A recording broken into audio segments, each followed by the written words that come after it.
April 1969, a remarkable incident interrupted a Finnish Air Force training exercise. Watched by dozens of pilots, 7 round objects appeared in the sky above the airfield at Pori in western Finland. As a jet fighter approached the objects, they rose in formation and made off at high speed, heading north. They flew into a headwind measured at 180 kilometers per hour. Fighter pilot Karmo Tukeva was ordered to pursue the strange intruders. What was his reaction? Ainoa tapa reagoida käskyyn oli kääntää nokka kohti Porin kaupunkia ja lähteä tarkistamaan tilannetta. Voitteko kuvailla, minkälaisia nuo pallot olivat?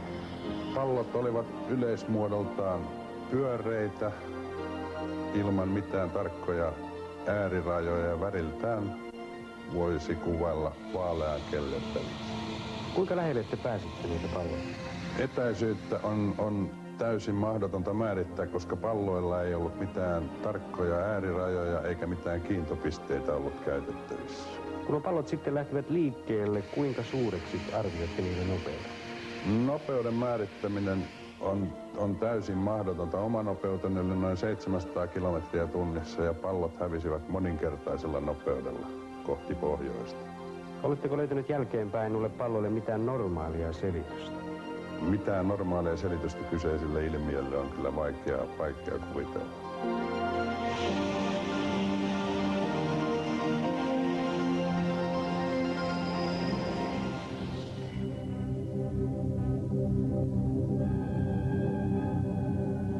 UFOs, unidentified flying objects, have shattered our view of the world. Astronaut Edgar Mitchell said after his visit to the moon, "We all know that UFOs are real. All we need to ask is where do they come from?"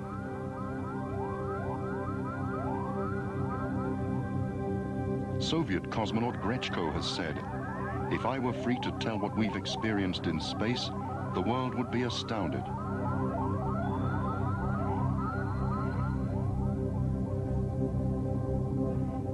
The history of the world is full of mysteries. Strange structures, drawings and sculptures whose origins are still unknown. Could they be evidence of visitors from space?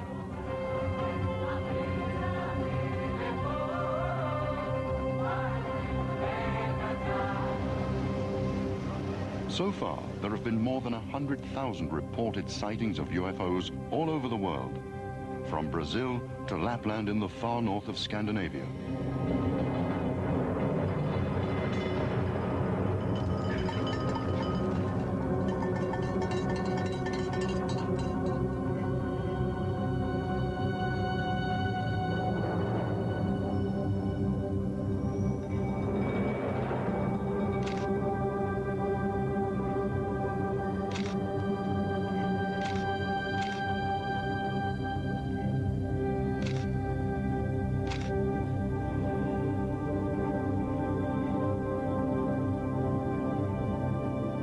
Despite official secretiveness, researchers around the world have collected detailed information on the behavior of UFOs.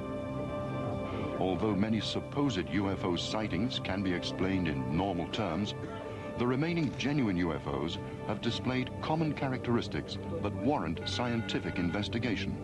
The name flying saucer was coined by pilot Kenneth Arnold in 1947.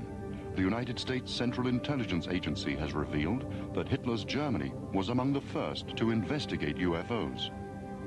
The first major activity that happened upon the planet in terms of extraterrestrial intervention or involvement actually happened with greater intensity during the Second World War in Europe. It's pretty well acknowledged today that the Third Reich in Germany was involved with the extraterrestrials.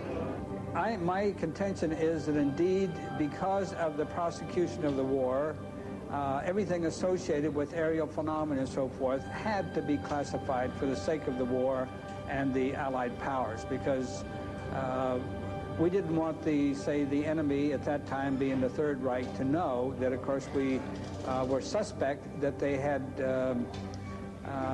possible alliance with, say, extraterrestrial intervention.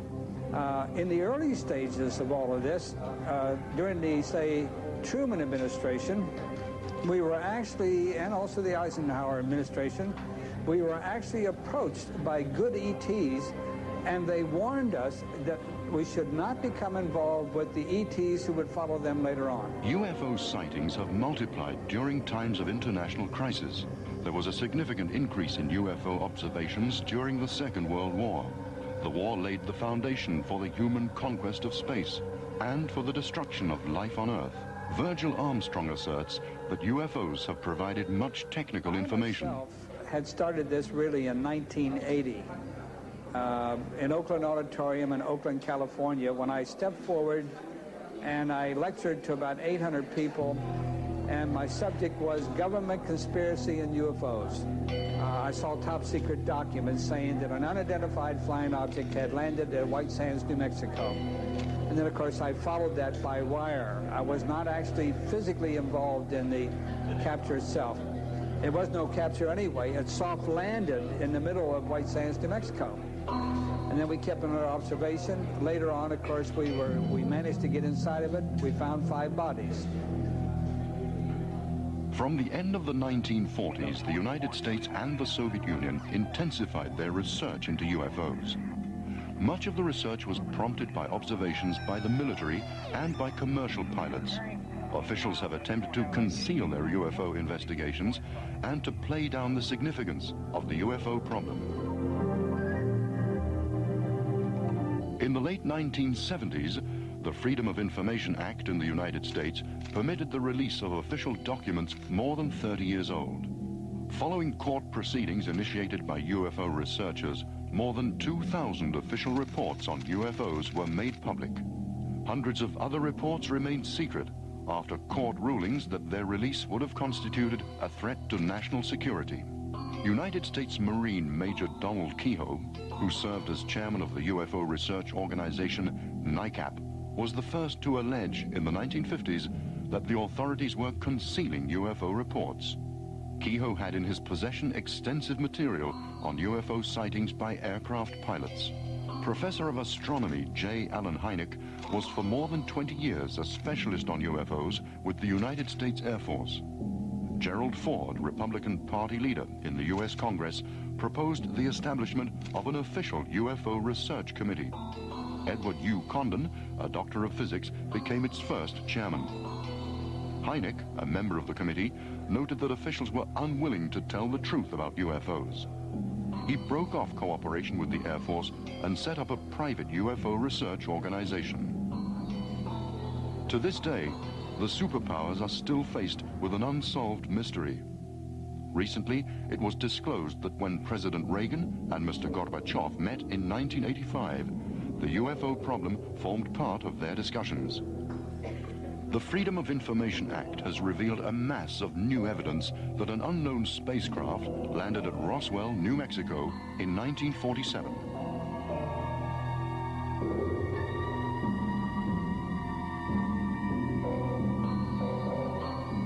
United States Air Force personnel who arrived on the scene found the UFO as well as the bodies of visitors from space. According to eyewitnesses and written records, military personnel closed the area and prohibited everyone from telling what they'd seen. The mass media were told that the strange object was a weather balloon. Now, even so, that's pretty strange because we go back to the ones we took off the ship in 1948. They were little fellas. They were 3.5 feet tall. The largest one was 4 feet. He was the senior of the group. They were humanoid, but they only had 4 fingers instead of the 5 and 4 toes. They had no ears.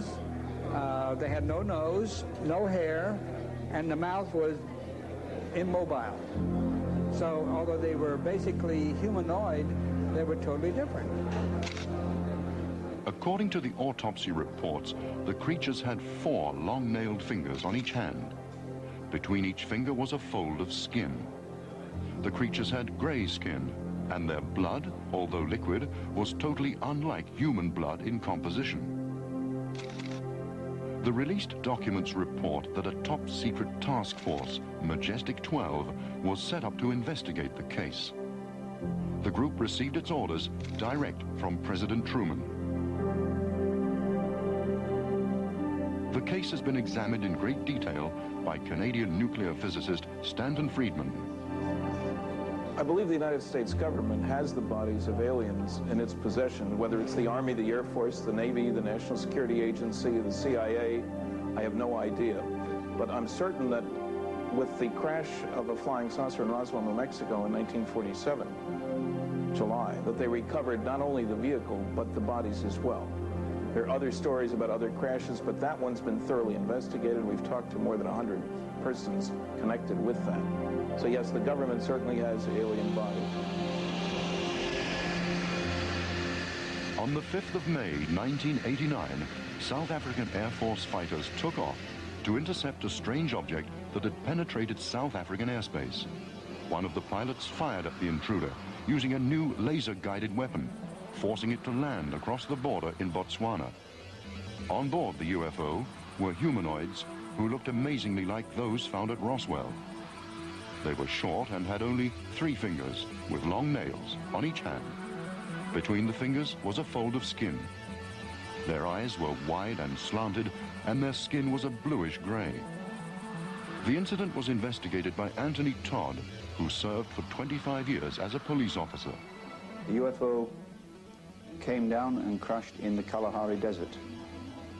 And when the authorities retrieved the UFO, which was intact, 2 live alien beings were found inside it. The craft and creatures were eventually transported to Wright-Patterson Air Force Base in America. This information came to us from South African intelligence sources. I've seen them several times. I've been within 100 meters of one of these craft. A huge saucer-shaped object with a dome on top with portholes around the outside, colored lights rotating around the bottom, and the whole object glowing. I've signaled on one occasion to one, and it actually turned around and came back to me. I've seen them several times since, always with witnesses. The first case when I was a police officer in 1978. Since making his disclosures, Todd has been the target of threats and other forms of pressure. The belief that UFOs are merely tricks of light, which cannot be scientifically studied, is wrong. Researchers have thousands of reports of UFOs that have left behind physical marks. In January 1981, a UFO landed in the garden of a farmhouse in France. Investigations by the National UFO Research Organization, GIPAN, and the agricultural laboratory INRA revealed that something strange had happened to the vegetation growing where the UFO landed. Its biological structure had changed, as if it had suddenly aged. The investigators maintain that only extremely powerful nuclear radiation could have caused such a phenomenon. Professor Hynek's research center has more than 3,000 reports of physical marks left by UFOs.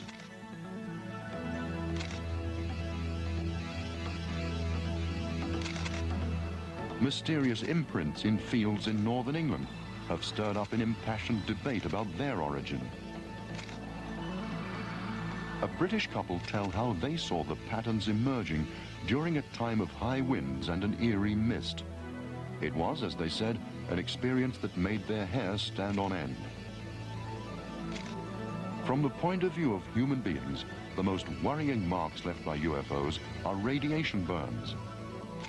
Vicki Landrum, an American, suffered severe skin damage when she was exposed to blinding light emitted by a UFO in Texas in December 1980.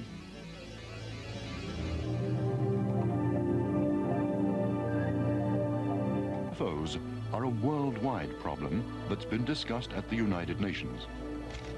On the initiative of Grenada, special sessions were organized in 1978 and 79 and were attended by the world's leading UFO researchers. After the deliberations, the United Nations urged member countries to study UFO cases and report them to the World Organization. In addition to secrecy and pressure, organizations of skeptics have been set up in a number of countries.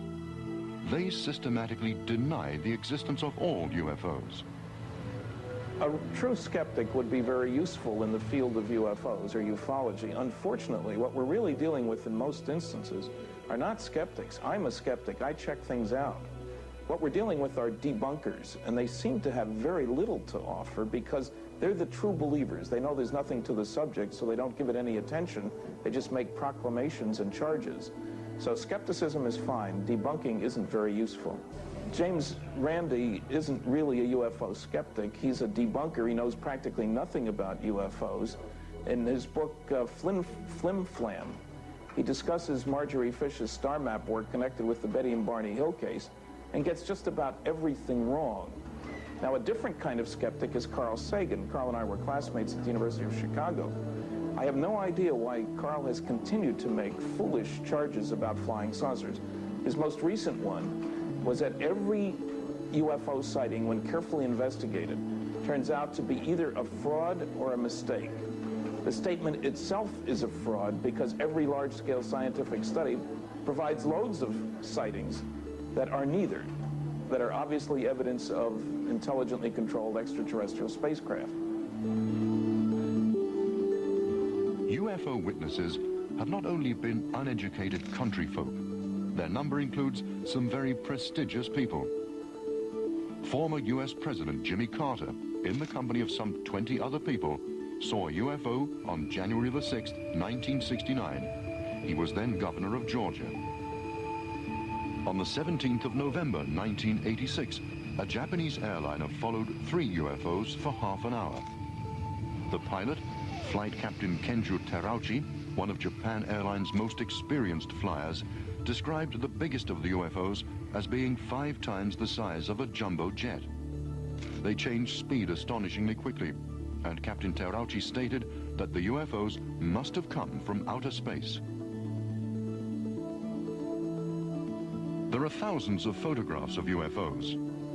A controversial pioneer of UFO research, George Adamski, photographed UFOs in the 1950s with the aid of a telescope. Adamski claimed also to have seen humanoids and flown into outer space with them. Skeptics have offered dozens of explanations for this flying saucer picture of Adamski's, suggesting it could be the top of a vacuum cleaner or an ashtray. A photograph alone can never be final proof, because trick photography allows hundreds of possibilities.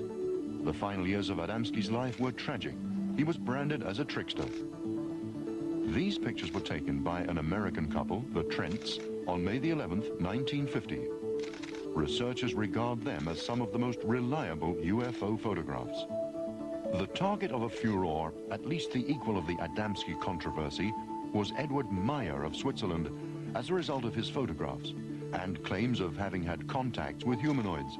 Even before his claims were investigated, he was labeled the UFO hoaxer of the century. Meyer claimed to have been in contact with humanoids who were replaced at intervals of 11 years, the same rhythm as the changes in sunspot activity. Creatures from the Pleiades galaxy told Meyer that they were cautious about approaching humans because they didn't want to give rise to a new religion. Meyer's pictures show 5 different types of UFO. The investigation into the Meyer case was led by Lieutenant Colonel Wendell Stevens of the United States Air Force, who had studied UFOs since the 1940s. He has a file of 3,000 UFO photographs.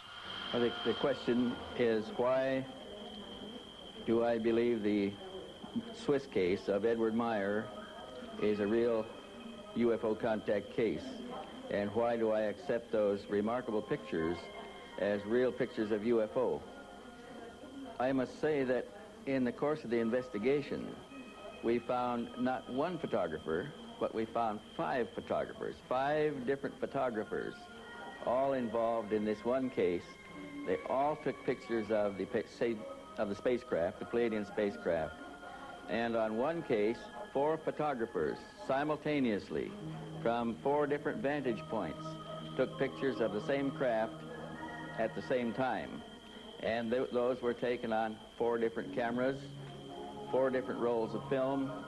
They were processed in 4 different laboratories in 4 different countries, and they all showed the same objects.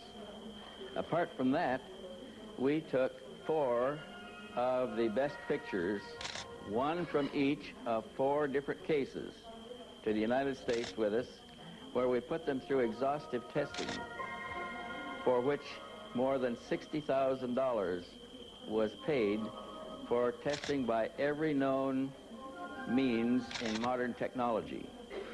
Now, in the course of testing these UFO photographs, we discovered that we can continually eliminate a process.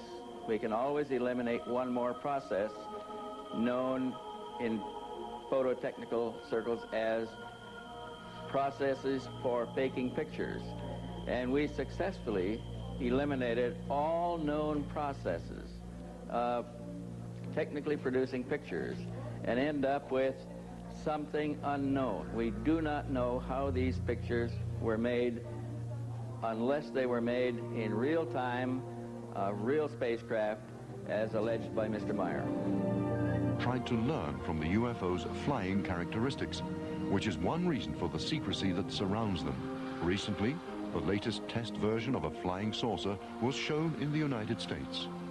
In Scandinavia, in the late 1980s, the biggest wave of UFOs occurred in the mountainous area of Hessdalen, south of Trondheim in Norway. The most intensive UFO hunt in history was started, involving Scandinavian UFO research groups, Norwegian universities, and the Norwegian Army. The Hessdalen project produced a host of UFO pictures and scientific data on the behavior of UFOs. In spite of the wide array of scientific equipment used, no logical explanation for the phenomena could be given. Study of the UFO's behavior did suggest that they were guided by an intelligence. UFO investigators from Finland, the United States, and France also took part. Among them were Professor Hynek and a French researcher, Jean-Michel. For my position, it is absolutely beings from outer space who were trying to contact the people there. But unfortunately, there were not enough people ready to welcome there, to talk with them, and also there were being too much people from outside coming to the spot. Therefore, the activity is now decreasing, and UFOs are moving southwards on other places in central Norway and in the mountains. A wave of UFO sightings similar to the Hessdalen episode took place in the Kuusamo district of northeast Finland in the early 1970s. Most of the strange light phenomena and sightings of objects were concentrated on the slopes of Finland's most southerly fell called Iso-Syöte. Strange balls of light have been seen in the same area more recently. It's been noticed in many parts of the world that UFO sightings are particularly common in mountainous regions. The reason may be magnetic fields, which the UFOs possibly make use of for their avionics systems. The Finnish wave of UFO sightings in the 1970s inspired an extensive research project which was not supported by official or academic circles.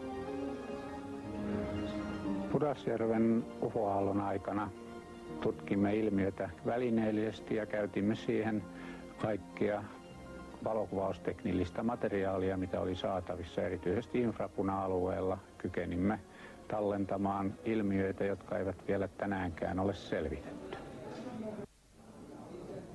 UFO sightings occur continually around Finland and Scandinavia. On August the 30th, 1986, the couple Maila and Kalle Koivunen were driving to their summer cottage for the weekend. When they'd parked the car and were walking towards the edge of the lake, a series of events began which turned the Koivunen's view of the world upside down. Tulimme rantaan ja astuimme veneeseen, kun vaimoni huomasi taivaalla valon ja sanoi, että sieltä tulee lentokone. Vilkasin sen taivaalle ja samassa näin lähestyvän siellä valopallo, joka silmissä suureni, ja pysähtyi noin 30 metrin korkeuteen veneemme yläpuolelle ja oli läpimitaltaan noin 4 metriä. Minä kysyin Karlelta, onko se helikopteri? Sanoin, että ei se missään tapauksessa voi mikään helikopteri olla, sillä se tuli siihen täysin äänettömästi meidän yläpuolellemme. Tämän sanottua niin pyysin Mailaa antamaan kameran minulle ottaakseni kuvan siitä. En antanut kameraa, koska minusta oli mahdollisimman pian päästävä saareen, koska minua pelotti tämä valoilmiö. Nykäisin perämoottorin käyntiin ja lähdin ajamaan täyttä vauhtia kohti saartamme, mutta valopallo lähti seuraamaan meitä pitäen etäisyyden täydellisesti samana koko ajan ja pysyin tiiviisti kannassamme. Lähellä rantaa tästä valopallosta suunnattiin 3 sädettä Kallea kohti. Ja silloin mua pelotti todella, koska mä luulin, että ne hullut tulee nyt meitä kohti. Ihmeellistä asiassa oli, että kameran laskuri osoitti filmin loppuneen, vaikka olin varmasti vasta ladannut sen uudella rullalla. Ja tämä näytelmä kesti kaikkiaan 40 minuuttia, jonka ajan UFO oli seurassamme. The extraterrestrials observed with UFOs are said to come from many different universes and even from different dimensions. Thus, they appear to us in dozens of different shapes. Perhaps the most common physical type has a large head, big eyes, and is shorter than a human. Some of them seem to have an incredible ability to change their appearance as well as their form of speech. A lot of people who have seen them do not like talking about them, and for UFO researchers too, they are a sensitive subject. The question is, what do they look like? You know, they're like people on this planet. There's many kinds out there. Some are 12 foot tall, some are 7 foot tall, some are 3 foot tall. I mean, there's all sizes and forms and shapes. I think the best thing to say is that the appearance they give to us is what they think we want to look at. We're really not seeing them in their true form. If they were to take off the funny face or something like that, we might be scared to death of them. So, in my opinion, what they try to do is to present themselves to us in a form that's acceptable and not frightening. Now, there's also some, like the tall ones, have sort of a square head, you know. And then, of course, you've got some who look just like you and I. In fact, there's a group called the Nordics. I know of 18, and I'll bet there's at least 7 more, so I say conservatively 25 extraterrestrial races. It's suspected that they may have as high as 26 secret bases throughout the southwest United States. UFOs first made contact with Osmo Liene in 1954 when he was out walking near his home in southwest Finland. Se UFO, johon joudumme tutustumaan lähikontaktissa, oli pyöreähkö, ehkä 5-7 metrin läpimittainen pallomainen alumiinin värinen laite, joka räimäsi ylitsemme keskellä peltoa, ja veljeni kanssa jouduimme syöksymään ojaan, koska yhteen törmäyksen vaara näytti aivan varmalta. Olennot ilmestyivät meille kotiin keskellä yötä. Vierailuaika sinällään oli aika omituinen. Kello oli juuri 12. Lyönyt ja väki tietysti jo vuoteissaan. Ja minä olin ainoa, joka olin hereillä. Oven auettua luulin, että jokin itämainen porukka, lähinnä niin kuin nuoria poikia, olisi tullut väärään osoitteeseen. Heti sisään tultuaan he totesivat, että vai olet jo hereillä, sinua me tulimmekin haastattelemaan. Heillä oli laitteita myöskin mukana, lähinnä nykyisen pienen matkatelkkarin näköinen väline, jolla he sitten kyselyjen edistyessä näyttivät erinäisiä kuvia. Ja aina jonkun asian tullessa esille siitä näytettiin kuvia tällä pienellä laitteella. Ja loppujen lopuksi kelattiin minun elämääni eteenpäin myöskin. Ja näin lyhyesti sanottuna ne tapahtumat, jotka minulle silloin kerrottiin, ovat tähän mennessä pitäneet hyvin paikkansa. Joskin tämän saadun tiedon viimeinen kuva on minun kannaltani vähän huonompi, koska siinä oli näytetty tapaturma, jonka uhriksi tulen jossain vaiheessa elämääni joutumaan. Ja minulle kerrottiin, että se tähdistä, mistä he ovat kotoisin, näkyy maahan rykelmänä, sikelmänä.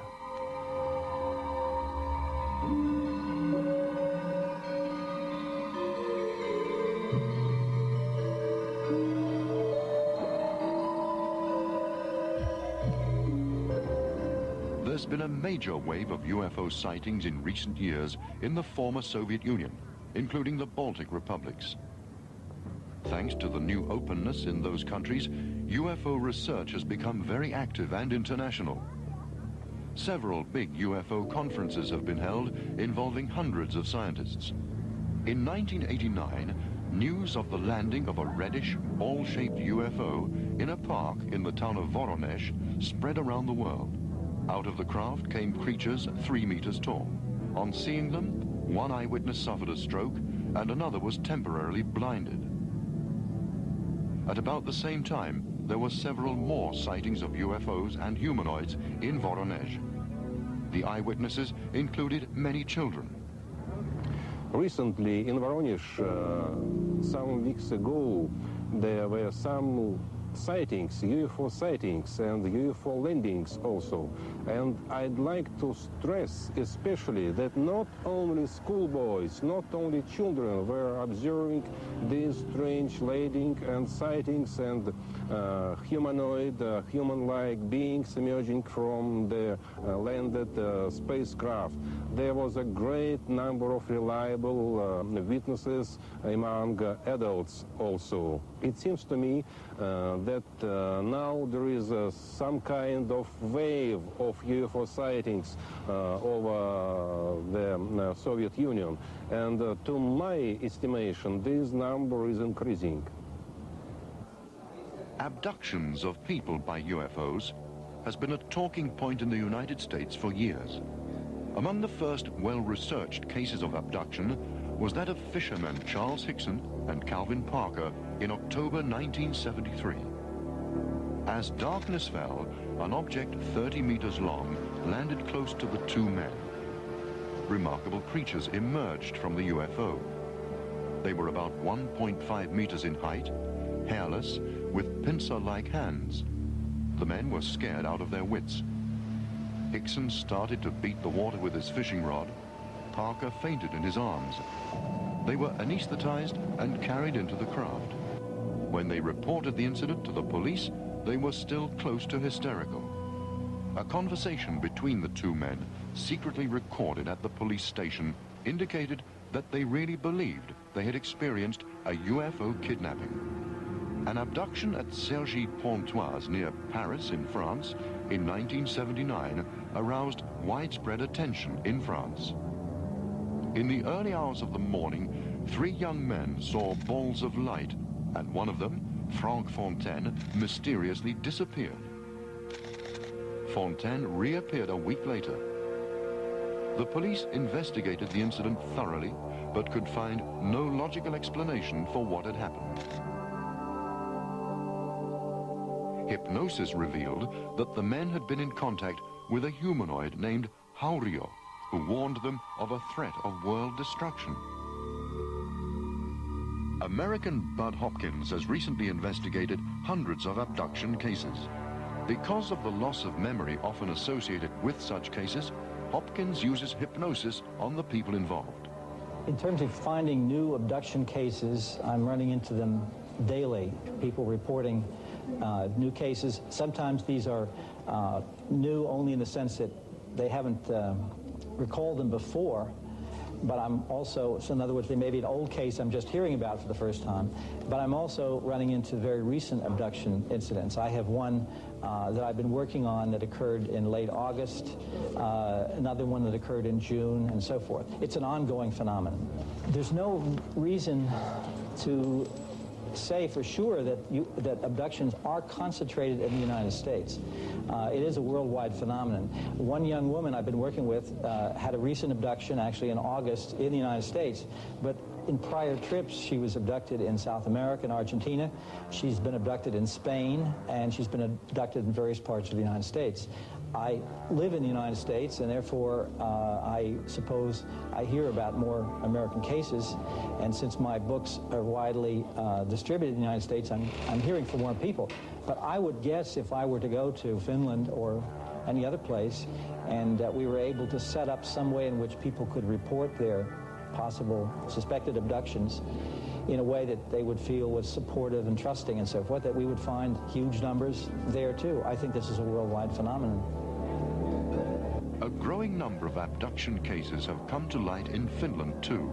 One case concerns Aino Ivanov. Because of her loss of memory, she was hypnotized. It appeared that her car had risen into the air in a cloud.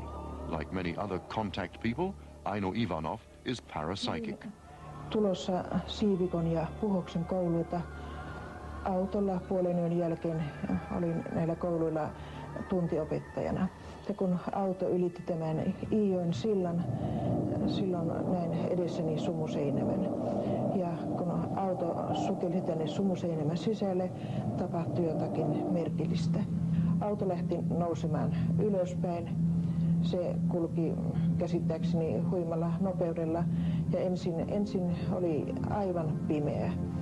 Ja sen jälkeen oli tämmöinen niin kuin kirkkaan sininen kenttä, auto meni sen läpi ja sitten tuli taas pimeä ja mä näin niin kuin kirkkaita valopisteitä, jotka lähenivät ja loittonivat.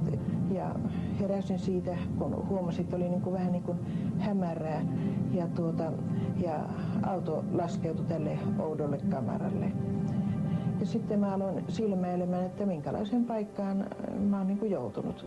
Auto oli jonkunlaisessa laaksossa, joka puolella oli vuoret ja mä vilkasin maata, se oli niin kuin punaista kiveä tai soraa ja huomasin, että se oli suurilla halkeamilla, jopa 5 sentin halkeamilla.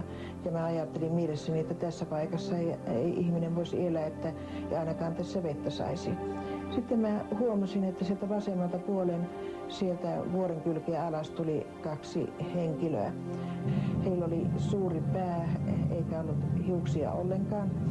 Suuret silmät, jossa ei ollut niin pupilleja. Ja pieni nenä ja pieni suu, ei ollut huulia ollenkaan ja heidän ihon väri oli aika vaalea. Tämän ensimmäisen matkan aikana musta otettiin sitten näytteitä. Oikeasta käsivarresta otettiin niin kuin 5 näytepalaa noin puolen sentin välein. Ja niistä on todistus tuossa. To prove the reliability of cases of contact, one of the most investigated abductions concerned the experience of the Hill couple in 1961. On September the 19th, 1961, late in the evening, Betty and Barney Hill were traveling by car on the east coast of the United States when they saw a bright object in the sky. After that, the Hills lost consciousness.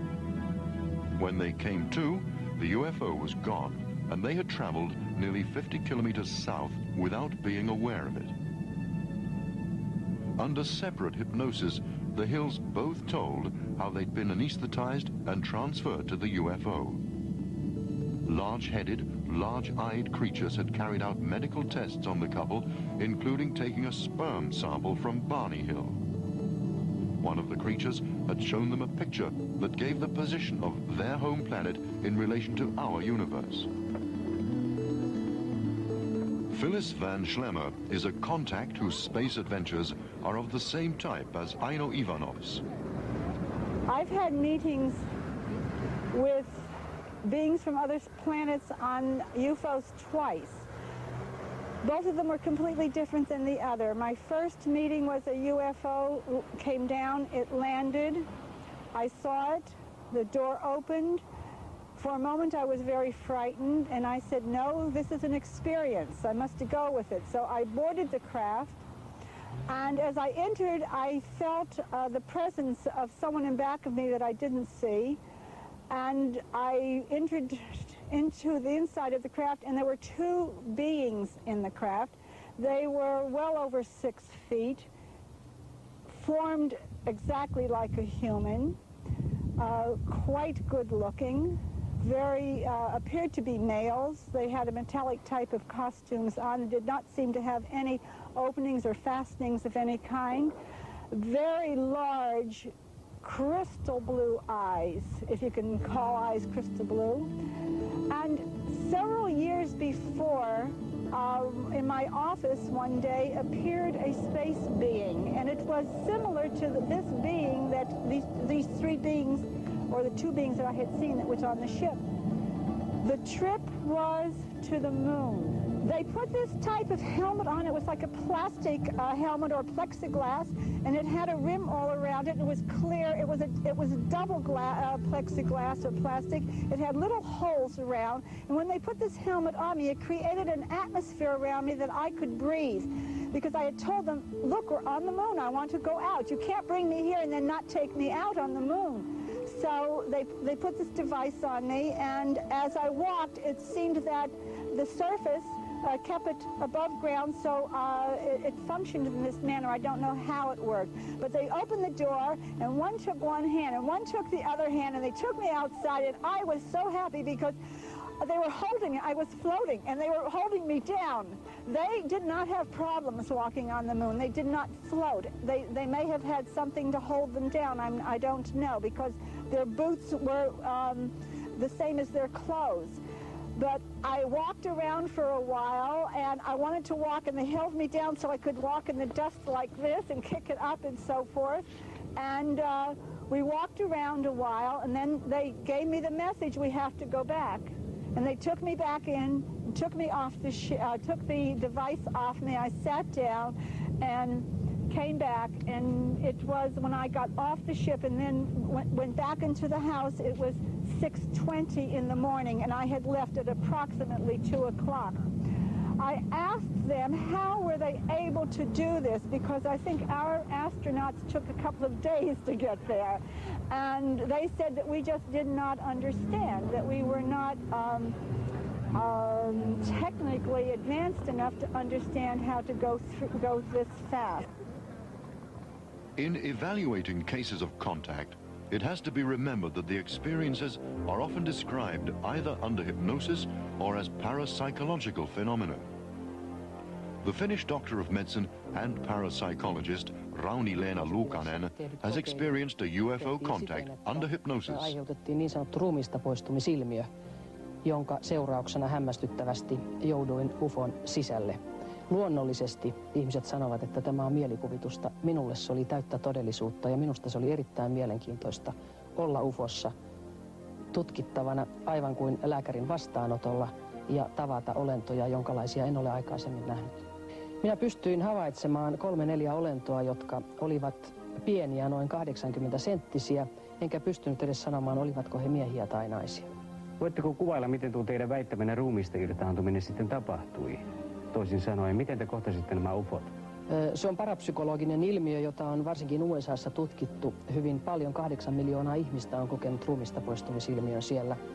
Se on ilmiö, jota meidän psykiatriamme hyvin huonosti tänä päivänä tuntee. Mutta siinä ihminen tuntee, että hänen tajuntansa kohoaa hänen fyysisen ruumiinsa yläpuolelle, ja se tajuntana lähtee mihin tahansa. Minun tajuntani näytti lähtevän UFOon. No millä tavalla juuri parapsykologia ja UFOt sitten liittyvät toisiinsa? Parapsykologia on tiede, joka tutkii niin sanottuja yliluonnollisia ilmiöitä, ja monien ihmisten mielestä UFOt ovat yliluonnollisia. Parapsykologia tutkii muun muassa automaattikirjoitusta, ja se voi tutkia ruumista poistumisilmiöitä, ja nämä ynnä telepatia ovat muun muassa tapoja, joilla UFOihin voidaan olla kontaktissa. South America, especially Brazil, has for long been among the world's most active UFO areas. The abduction of Brazilian lawyer Antonio Villas-Boas is one of the most astonishing UFO stories.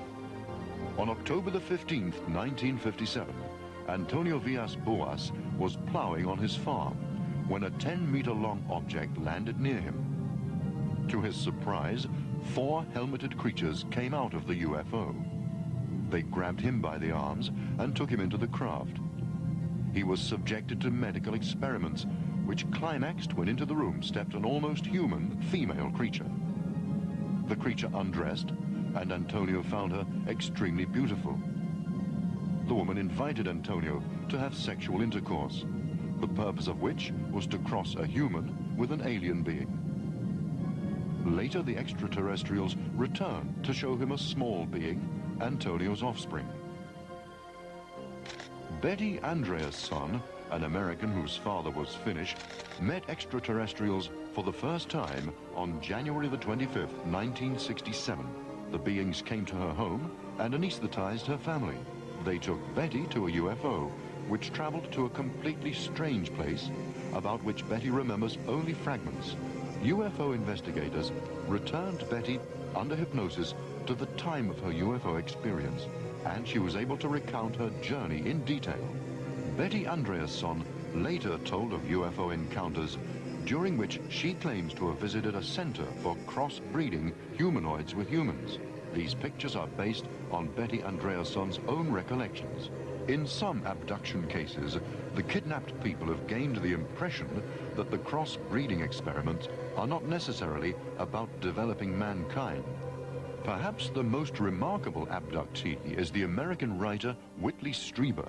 He seriously considered suicide until he met Hopkins, who told him that hundreds of others had met the same kinds of beings. The abductions, the final bottom line really can't be guessed at yet. We don't know what the ultimate goal is. I would say there's no doubt in my mind that the center of it, the focus, is on a genetic experiment involving the creation of a hybrid, of a mix of aliens and ourselves. Now, what that would lead to, what that means, I have no idea. They've been doing this for a long, long time. I just did an abduction, hypnotic regression with Charles Hickson that involved an experience in 1939. So if we can say, and I have a number of cases from the 30s, if this has been going on for that long, there's certainly been no warlike intentions. I don't think anyone can point to anything in the environment of the world that would suggest anything evil or malevolent that's come in through the deliberate actions of the UFO occupants. So they've been, let's say, peaceful for a long, long time. That would tend to make you feel there's no warlike idea, and I don't really fear an invasion. On the other hand, of course, you look at the world today, and there are wars raging here and there, local wars. There's AIDS, a whole new problem we have. The environment is in terrible shape. And nobody can point to anything in the world that aliens have helped. I don't think there's anybody who could point to something and say, here's a concrete example of intervention, which has been assigned, therefore, friendliness. They seem to be totally neutral. They seem to be totally interested in their own agenda. They're not here to help us and apparently not here to harm us. Touching about human beings, that we are gregarious by nature. We love to communicate. And I always am touched by the fact that there are scientists who put on bathing suits and go down in underwater tanks and talk to porpoises. Except the porpoises really don't talk back very much. There is some communication, but not as much as we would like. UFO researchers have often compared the relationship between people and whales with the relationship between humanoids and people. We know that whales have brains as big as our own. It may well be that mutual caution and limited communication stem from the same reason in both cases. Is it for us to teach the whales? Dolphins command water, one of the world's basic elements, noticeably better and more harmoniously than people, who throughout their history have destroyed their own kind and at this very moment are threatening the life of the whole planet. I think there are many different reasons for aliens to be interested in what's happening on Earth. In one of my papers, I have 25 different ones, but I think the most important reason for any alien civilization in the neighborhood to be concerned about us is that at the end of World War II, it was perfectly obvious that we Earthlings would soon be going to the stars because of atom bombs, rockets, and powerful radar. Our new technology would lead us to the stars within 100 years, which is nothing on a cosmic timescale. So if we make one assumption about aliens, that they're concerned with their own survival and security, we would expect them to want to check out all primitive societies in the local neighborhood. And surely from their viewpoint, we are a primitive society whose major activity is tribal warfare. So I think they're coming here for their own purposes to make sure that we don't bring to them our brand of friendship, which they would call hostility, I think. Okay, Mr. Friedman, but can you tell us why only a few scientists are interested in UFO research? I think there are more than you might expect. I've talked to many professional groups about UFOs, and I find there's a lot of interest. I think the biggest problem, though, and I wish there were a lot more, is that most scientists are unacquainted with the large-scale scientific studies that would lead them to believe that some UFOs are alien spacecraft. So I'd like to see more join me, but most of them have jobs to do and worry about ridicule if laughter curtain is real.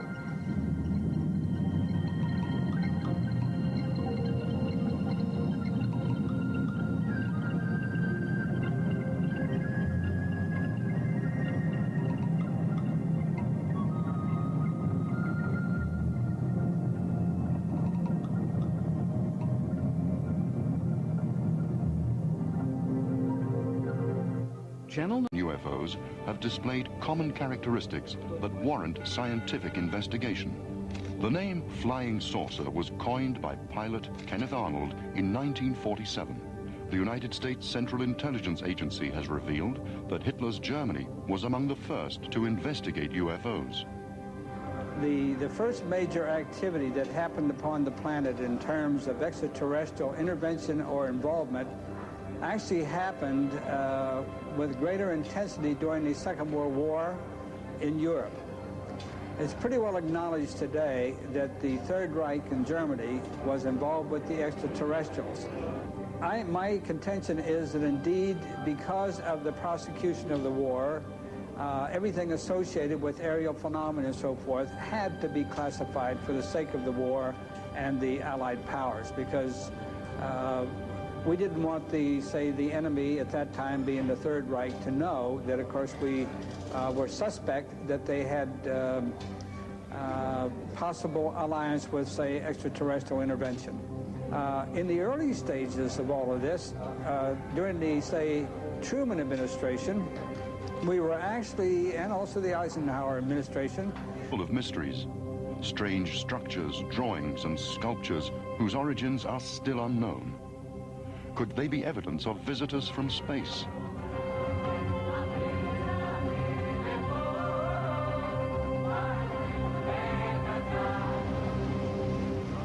So far, there have been more than 100,000 reported sightings of UFOs all over the world, from Brazil to Lapland in the far north of Scandinavia.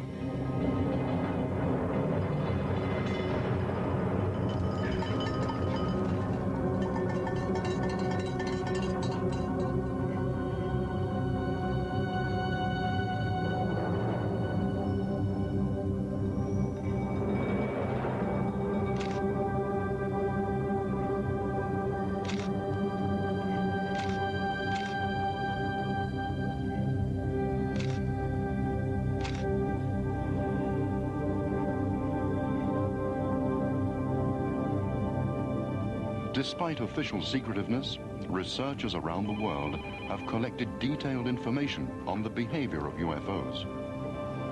Although many supposed UFO sightings can be explained in normal terms, the remaining genuine... Kun pallot sitten lähtivät liikkeelle, kuinka suureksi arvioitte niiden nopeuden? Nopeuden määrittäminen on täysin mahdotonta. Oma nopeuteni oli noin 700 kilometriä tunnissa ja pallot hävisivät moninkertaisella nopeudella kohti pohjoista.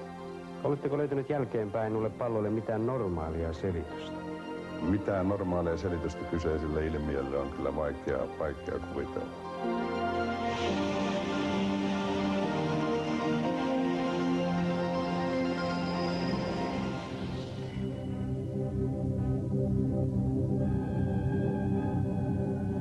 UFOs, unidentified flying objects, have shattered our view of the world.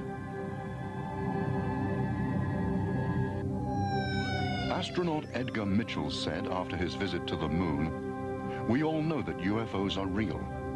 All we need to ask is where do they come from?"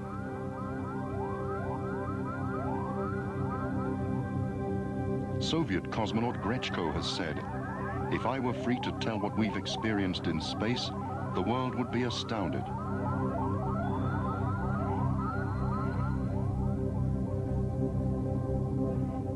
The history of the world is full. We were actually approached by good ETs, and they warned us that we should not become involved with the ETs who would follow them later on. UFO sightings have multiplied during times of international crisis. There was a significant increase in UFO observations during the Second World War. The war laid the foundation for the human conquest of space and for the destruction of life on Earth. Virgil Armstrong asserts that UFOs have provided much technical information. I myself had started this really in 1980 in Oakland Auditorium in Oakland, California, when I stepped forward and I lectured to about 800 people, and my subject was government conspiracy and UFOs. I saw top secret documents saying that an unidentified flying object had landed at White Sands, New Mexico. And then, of course, I followed that by wire. I was not actually physically involved in the capture itself. There was no capture anyway. It soft landed in the middle of White Sands, New Mexico. And then we kept another observation. Later on, of course, we managed to get inside of it. We found 5 bodies. From the end of the 1940s, the United States and the Soviet Union intensified their research into UFOs.